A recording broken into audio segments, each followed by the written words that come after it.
Hi friends, இதில் இப்போ இந்த வீடியோவில் 2 வீட்டுக்கு யூஸ்ஃபுல்லான 2 டிப்ஸ் பார்க்கலாம். அது என்னென்னு பார்க்கலாமா? நான் அதுக்காக 2 ப்ரெஸ்ஸு தான் எடுத்துருக்கேன். இந்த ப்ரெஸ்ஸில் வந்து நம்ம பேஸ்ட்டெல்லாம் வச்சு டெய்லி தேய்க்கிறனால உள்ளே வந்து அடியில் ஒரு மாதிரி அழுக்கு மாதிரி படிஞ்சிரும். அது பார்க்குறக்கும் நல்லா இருக்காது. நமக்கு கிருமிகளும் அதில் வந்துடும். அதை வராமல் தடுக்கிறதுக்காக ஒரு ஐடியா. இந்த மாதிரி ஒரு சின்ன பாத்திரத்தில் தண்ணி வச்சுக்கோங்க. தண்ணி வச்சுட்டு அந்த தண்ணி நல்லா கொதிக்கும்போது, நான் அதுக்காக சின்ன பசங்க யூஸ் பண்ணுற டூத் பேஸ்ட் ப்ரெஸ் தான் எடுத்துருக்கிறேன். இதை தண்ணி நல்லா கொதிச்சிட்டு இருக்கும்போது இதுக்குள்ளே போடுங்க. அப்படியே போட்டு ரொம்ப நேரம் கொதிக்க விட வேண்டாம். ஒரு 2 நிமிஷம் அப்படியே கொதிக்க விட்டு அப்படியே ஆஃப் பண்ணிடுங்க. ஆஃப் பண்ணிவிட்டு அது நல்லா தண்ணியோட சூடு நல்லா குறையும் வர நல்லா ஆறின பிறகு அப்புறம் எடுத்து பார்ப்போம் எப்படி இருக்குன்னு பார்ப்போம்.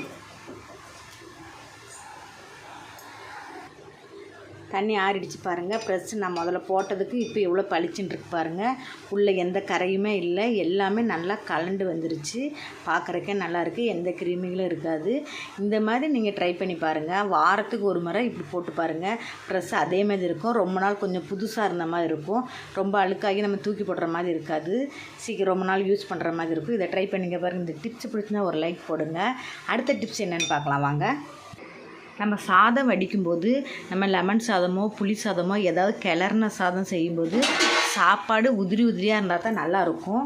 அந்த மாதிரி நம்ம இருக்கணும்னா நம்ம சாப்பாடு வடிக்கும்போது உப்பு போட்டு வடிப்போம். அது உப்பு போடும்போது உப்பு போட்டு அது கூட கொஞ்சம் உப்பு சேர்த்துக்கோங்க. உப்பு சேர்த்துட்டு அது கூட 1 ஸ்பூன் ஆயில் விட்டுருங்க.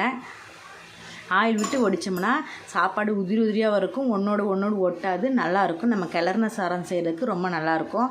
அதை எப்படி இருக்குதுன்னு பார்ப்போம் வடிச்சிட்டு. இங்கே பாருங்கள் எப்படி உதிரியாக நல்லா இருக்குது பாருங்கள். சாப்பாடு நல்லா நீளமாகவும் வந்திருக்குது. இந்த மாதிரி நீங்கள் ட்ரை பண்ணி பாருங்கள். 1 ஸ்பூன் ஆயில் கொஞ்சமாக உப்பு போட்டு ட்ரை பண்ணி பாருங்கள்.